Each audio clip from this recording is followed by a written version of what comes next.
Olá pessoal, meu nome é Karen, eu faço parte do programa Escola Água Cidadã e hoje nós vamos conversar um pouco sobre a história de Uberlândia e o saneamento básico. O DEMAI ele possui diversas atividades voltadas para a questão ambiental. Entre elas, nós temos o programa Buriti, que faz a preservação e recuperação de nascentes em área de proteção permanente. Nós temos o programa Escola Água Cidadã, que promove a educação ambiental por meio de palestras e atividades educativas. Nós temos também o licenciamento ambiental e a coleta seletiva de materiais recicláveis. Falando em números, o programa Buriti ele plantou cerca de 110 mil mudas no ano de 2019. O PEAC atendeu cerca de 35 mil pessoas e a coleta seletiva fez aí o recolhimento de 2.500 toneladas somente no ano de 2019 de resíduos sólidos. Falando então agora da história de Uberlândia, ela foi fundada dia 31 de 8 de 1888, portanto possui 131 anos, tem aproximadamente 684 mil habitantes e a sua área tem 4.115 km². Falando da história de Uberlândia, ela foi instituída como a maioria das cidades do território brasileiro, por meio de sesmarias. Esses territórios são livres e de concessão fácil. E João Pereira da Rocha, em 1818, veio então para essa região, margens do Ribeirão São Pedro, para ir assumir essas sesmarias. Em 1888, foi instituído então como o Arraial São Pedro do Uberabim, exatamente pela proximidade do rio. Com o aumento dos colonizadores, foi então formado o núcleo de habitação, que hoje é conhecido como bairro Fundinho, em 1851. E em 1892, através de uma lei, foi instituído então como cidade, porque até antes disso era conhecido como Arraial. Um ponto muito importante da história de Uberlândia foi a estação ferroviária da Companhia Mogiana de Estradas de Ferro, em 1895. Essa estrada de ferro ela tinha como presidente da sua ferrovia o Conde de Parnaíba. Essa estrada de ferro ela não passaria por Uberlândia, mas Coronel José Teófilo Carneiro, por sua influência política, conseguiu com que essa estrada de ferro passasse por Uberlândia, o que ajudou muito seu crescimento. Essa estrada de ferro também passava por Estrela do Sul, Nova Ponte e Monte Alegre. Continuando então a sua história, a cidade estava em ascensão, a população em crescimento, mas não havia saneamento básico. E o que seria esse saneamento básico? A Lei Federal 11.445, de 5 de janeiro de 2007, traz as diretrizes do saneamento básico e mostra aqui quais são as diretrizes do tratamento de água, da coleta e tratamento de esgoto, coleta e destinação de resíduos sólidos e também da drenagem pluvial. O abastecimento de água da cidade ele foi se desenvolvendo ao longo do tempo. Em 1910, nós tivemos a inauguração do sistema de canalização de água. Antes disso, para as pessoas terem água, elas tinham que ter ali um poço artesiano ou então buscar água no rio mesmo. Em 1910, nós temos aí a lei de utilização de privadas, onde as pessoas elas foram obrigadas a instalarem privadas, para que assim pudesse ser também coletado o esgoto. Em 1920, nós temos ali a cidade, ela fez um empréstimo de 365 contos de réis, o que seria aproximadamente hoje 45 milhões para a construção das redes coletoras de esgoto. Então, em 1921, nós temos aí as primeiras redes coletoras de esgoto.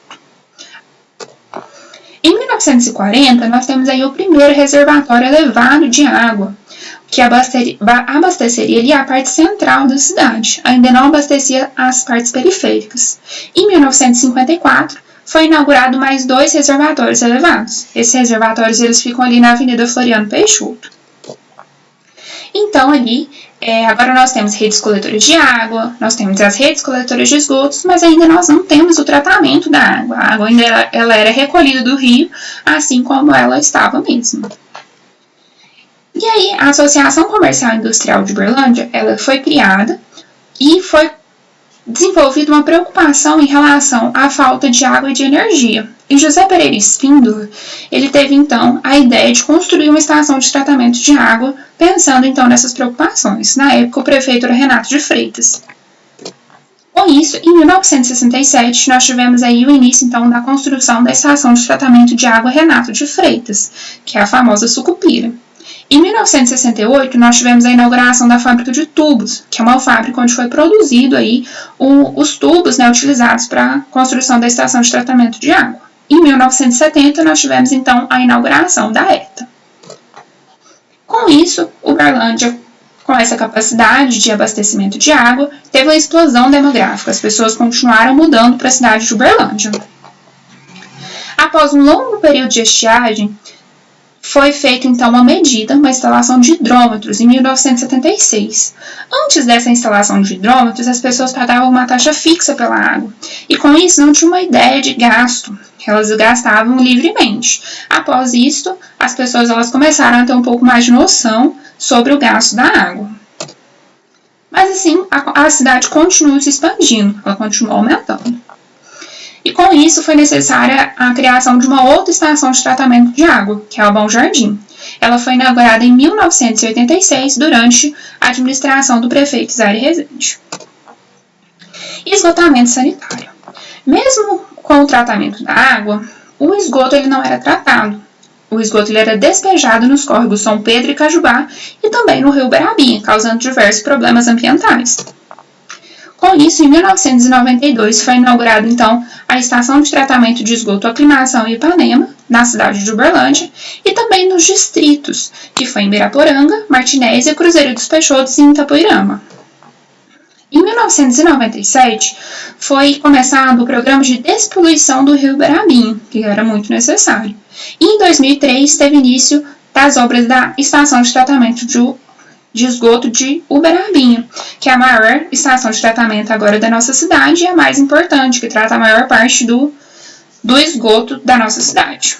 Essa estação de tratamento, atualmente ela possui 12 reatores anaeróbicos de fluxo ascendente e também ela possui ali a capacidade, ela tira mais ou menos cerca de 30 mil quilos de lixo e 100 mil quilos de areia que chega ali na estação de tratamento. Falando também de resíduos sólidos, até 1995, a cidade utilizava o lixão entre a Fazenda Douradinho e a Fazenda Santa Terezinha, o que formou uma grande vossoroca aí no meio entre as duas fazendas. A Fundação Estadual do Meio Ambiente, ela instituiu então o Imposto sobre Circulação de Mercadorias e Serviços, o ICMS ecológico. E com isso, a partir de 1995, foi construído então o primeiro aterro sanitário. Em 2010, o primeiro aterro sanitário ele foi encerrado e deu início então ao segundo aterro sanitário. E a Política Nacional de Resíduos Sólidos também foi instituída aí em 2010, estimulando então a coleta seletiva e a diminuição da utilização de resíduos sólidos. Em 2011, a cidade de Uberlândia começa a fazer a utilização da coleta seletiva e em 2017 foi construído o aterro industrial, o que diminui a utilização do aterro sanitário e aumenta a sua vida útil. De acordo com isso, então, o saneamento básico ele é extremamente importante para o desenvolvimento de uma região, pois com ele nós temos ali saúde, qualidade de vida, habitação e também envolve a economia. Com isso, nós agradecemos e esperamos vocês para a próxima aula.